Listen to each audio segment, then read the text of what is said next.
Okay, guess we're good to go because we're rolling on the camera, rolling on this sound. Hi there, folks. My name's Grant, and I am a photographer, I'm an actor, I'm a filmmaker, and now I'm a vlogger.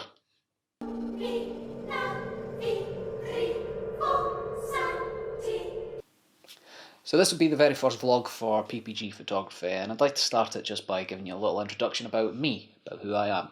First got into photography back when I was in drama school. I was actually hired as a student photographer to do photos for some of the second and third year productions and some performances that were happening in and around the city that I was staying in. And I guess I got the bug for it and found myself enjoying the images that I captured. And I mean, I had no clue what any of the settings did on the camera. That was everything that I had to teach myself. But that's part of the fun of it. I find it easier to learn by teaching myself, by making mistakes, and by trying and failing, essentially. So I decided that I wanted to be a photographer as well as an actor. I find it very engaging and fascinating. Also, part of my thinking was that with photography, I could also get into videography, make my own short films, make my own films, basically create work for other actors and performers. So I created PPG Photography and Media. When I moved back to Dundee, I decided that I was going to make photography my business. And I decided to really push the actors' headshots, so I had to invest in a camera. I got the Canon 70D, which I'm currently filming this on, and I had to buy a lens for it. And the first lens that I ever bought was this Samyang 85mm 1.4 manual focus lens, and it is really a great lens. The manual focus for it, it's not ideal, but it does the trick. Yeah, there's something about the 1.4. I just get really good depth of field. The bokeh in the background, it's just, for me, it just makes the subject really stand out. And after that, I bought the Yongnuo 85mm, which is an autofocus lens, but it's a 1.8 aperture, so you don't get quite as much depth in the background, but it did the trick. Honestly, I wasn't crazy about the images I was getting with that lens in particular. I mean, it did the job, but there was just something that just never really matched up to this lens. About maybe a year after I got the lens, the autofocus completely gave up on me altogether just as I was about to go do a shoot. So that's not ideal. I wouldn't recommend the Yongnuo lenses for that reason.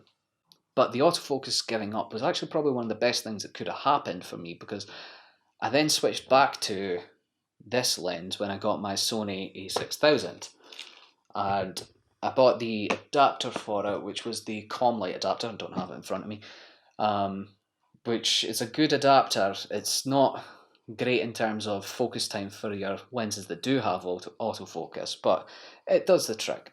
It wasn't really an issue that I had, given that this is a manual focus lens anyway. And the focus peaking on the camera is actually, well, to be honest, it's so good that it really doesn't make that much of a difference.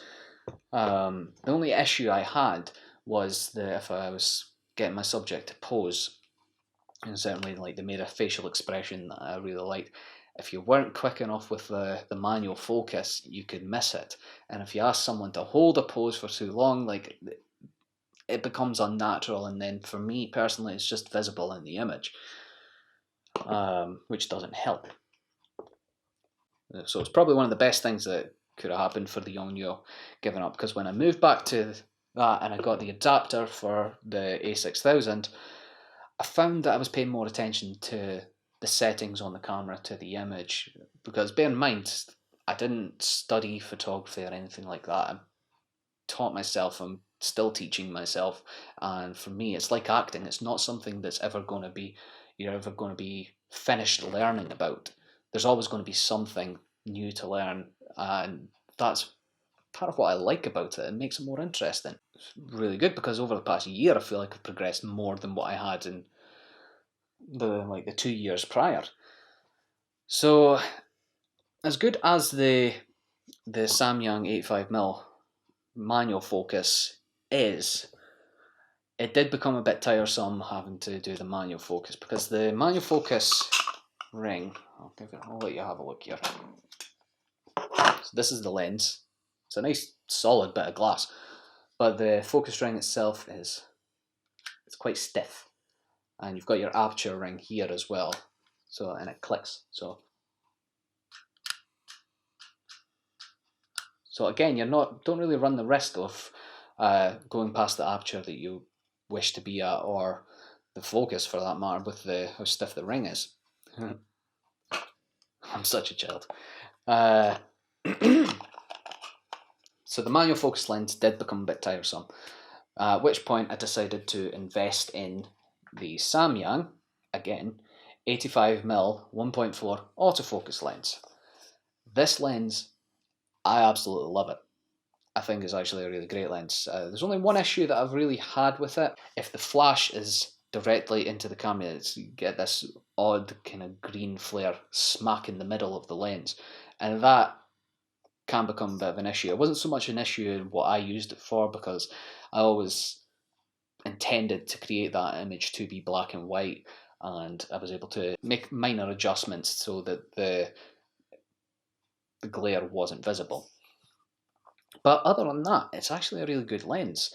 It's not the fastest lens, I will say that, but it's fast enough that it's faster than me having to twist this one to get into focus. So I'll show you the size difference as well. So, I mean, that's the E-mount lens for Sony. This one is built for Canon cameras, obviously, of course. But, you know, they both do the trick. The filter diameter for the Samyang manual focus is 72mm, whereas this one is actually 77, I think. Yeah, 77mm, so it's quite a big size difference. But it just looks so nice, doesn't it? So yeah, highly recommend the Samyang. I actually think Samyang's quite a good brand anyway. I mean, they're not super cheap, but they're probably the cheapest you're going to find, especially if you're just starting out as a photographer.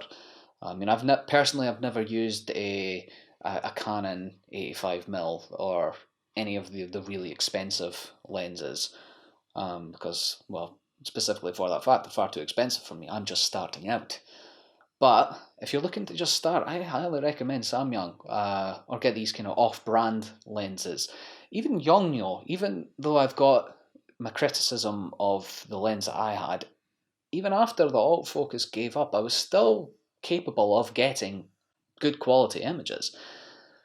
But no, I think Samyang is the top brand for me anyway. That's definitely the one I'd recommend the most. So yeah, let me know what you guys think. Do you like these lenses? Do you dislike them? Feel free to share your images. I'd really love to see them. And of course, I would really appreciate it if you would like, subscribe and share, and of course hit the little bell icon so you get notified anytime I upload a video. And hopefully this will be the first of many vlogs to come. Thank you for watching. Bye! I actually really like ending the video like that. Okay.